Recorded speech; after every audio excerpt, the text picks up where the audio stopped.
সবাইকে রমজানের শুভেচ্ছা জানিয়ে শুরু করছি আজকে আমার ব্লগটা। আসসালামু আলাইকুম। আশা করি সবাই ভালো আছেন। আলহামদুলিল্লাহ আমরাও ভালো আছি। এখন সকালবেলা আমি একটু আমার বড় জালের বাসায় গিয়েছিলাম একটু কাজে। তারপরে বাসায় এসে নাস্তা বানালাম। আমি আবার আটাটা আমি খামি করে এভাবে ফ্রিজে রেখে দিই 2 দিন 3 দিন খেতে পারি। তো নাস্তা বানায় ফেললাম আর বাচ্চাদেরও ঘুম থেকে ডাকলাম যে নাস্তা খেয়ে নাও। আর ওরা আবার এখন ওয়াশরুমে গেছে, আমি আবার টিভি দেখতেছিলাম আর নাস্তা খাচ্ছিলাম। আর প্রতিদিনের মতো রান্নার একটা চিন্তা থাকে যে কি রান্না করব।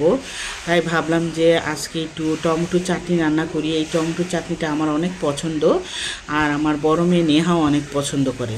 তাই ভাবলাম যে একটু টমেটো চাটনিটা রান্না করে ফেলি।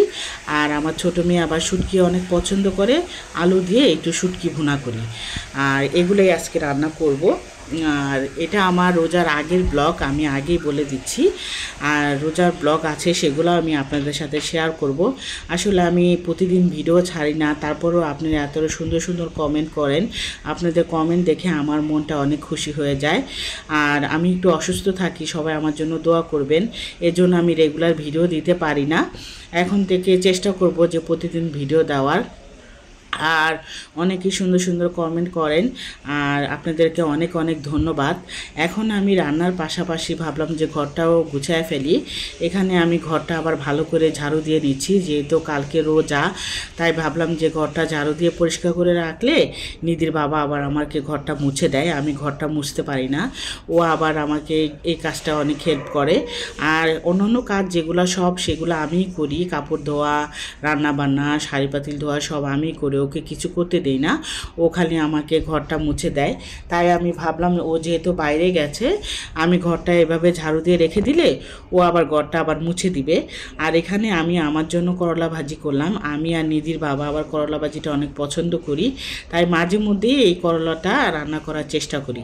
আর করলা ভাজি কিন্তু আমার আম্মা অনেক ভালো রান্না করতেন, একটু কাঁচা কাঁচা থাকতো, সবুজ দেখতে, আর খেতে অনেক মজা হতো। আর করলা রান্না করলে একটু তিতা লাগতো না। আমার আম্মা জানি কিভাবে রান্না করতো, সেভাবে আমি পারি না। আর আমার রান্না বান্না শেষ, এখন আমি থাল বাসন যেগুলো হয়েছে সেগুলো আবার ধুয়ে পরিষ্কার করে নিলাম। আর সিংয়ের ভিতরে আমি থাল বাসন বেশি একটা জমাই না। আর আমার এত ঠান্ডা লাগছে, ঠান্ডায় আমার গলা ভেঙে গেছে, মানে আমি কথাও বলতে পারছিলাম না 2-3 দিন। প্রতিদিন রাত হলে এত কাশতে হয়, মানে কাশি হয়। আর এখানে এই যে আমি কিন্তু তরকারি আমার রান্না হয়ে গেছে, টমেটোর চাটনি বলি আমরা, আপনারা কি বলেন কমেন্টে আমাকে জানাবেন। আর এখানে আমার মেয়ে আবার কবুতর এনেও আবার কবুতরটাকে আদর করছে। আমাদের তো অনেকগুলো কবুতর ছিল, সেগুলো এখন আমি দিয়ে দিয়েছি। আসলে কবুতর পালা অনেক কষ্ট, অনেক নোংরা করে। আর যেহেতু আমি অসুস্থ থাকি, আমি বেশি একটা পরিষ্কার করতে পারি না, নিধির বাবা আমাকে পরিষ্কার করে দেয়। আর বিকেলবেলা ভাবলাম যে বাচ্চাদের কি দিব ওর খেতে, তাই ভাবলাম যে একটু লুচি বানিয়ে দিই আর চা বানিয়ে দিই, ওরা খেয়ে নিবে। এই যে আটাটা যে আমি সকালবেলা মতে রেখেছিলাম, সেটা দিয়েই আমি লুচি বানিয়ে দিলাম।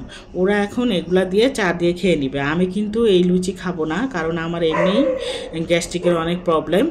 আর আমি ভাবছি যে ওদেরকে বানিয়ে দিই, ওরা বিকালে নাস্তাও খাওয়া হয়ে যাবে, আর বিকালে একটা নাস্তার ভেজালও শেষ হয়ে যাবে। বিকাল হলেও একটা টেনশন লাগে যে বাচ্চাদের কি দিব, প্রতিদিন তো কিনে আনা সম্ভব না, আর বাইরের কিনা জিনিসও ভালো না। আর বললাম যে গতকালকে তো মানে সামনে তো রোজা, তোমরা কালকে থেকে সবাই ইনশাল্লাহ আমরা রোজা রাখবো। আমার মেয়েরা অনেক খুশি। আর এই যে এখন রাত হয়ে গেছে, সামনে আবার বারান্দায় বসে দেখছিলাম। আসলে আমাদের এই বাসাটা ছেড়ে দিতে হবে, আমাদের অনেক মন খারাপ। তো সবাই ভালো থাকেন, সুস্থ থাকেন, আল্লাহ হাফেজ।